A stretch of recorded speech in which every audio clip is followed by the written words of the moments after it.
সুপ্রিয় বন্ধুরা, আজকে আবারও চলে এসেছি আরেকটি রেসিপি নিয়ে। আজকে তৈরি করে দেখাবো আঙ্কার ডাল দিয়ে মুরগির মাংস রান্না।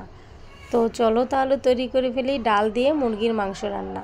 এখানে আমি মাংস কেটে নিয়েছি আর নিয়ে নিয়েছি ডাল। এই ডাল আমি একদিন ভিজিয়ে রেখেছি আর এখন একদম খুব ভালোভাবে সিদ্ধ করে নিয়েছি। তো এখন আমি চুলে একটি কড়াই বসিয়ে দিয়েছি আর তাতে দিয়ে দিচ্ছি আধা কাপ পরিমাণ তেল। তেলটা গরম হয়ে গেলে দিয়ে দিচ্ছি 3টা পেঁয়াজ কুচি, দিয়ে নেড়ে চেড়ে দিয়ে দিচ্ছি আদা বাটা, রসুন বাটা, জিরা বাটা। এরপরে দিয়ে দিব স্বাদ মতো লবণ, 1 চামচ মরিচের গুঁড়া, 1 চামচ হলুদের গুঁড়া দিয়ে সামান্য একটু পানি দিয়ে মশলাটাকে ভালোভাবে কষিয়ে নিচ্ছি। আর দিয়ে দিচ্ছি এলাচ।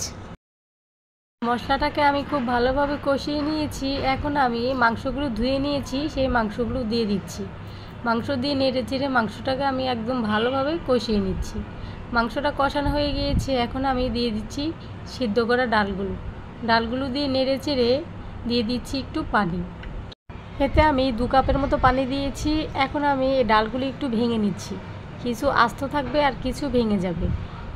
তো আমি ডালগুলো ভেঙে নিয়েছি, এখন 10 মিনিটের জন্য রান্না করে নিচ্ছি।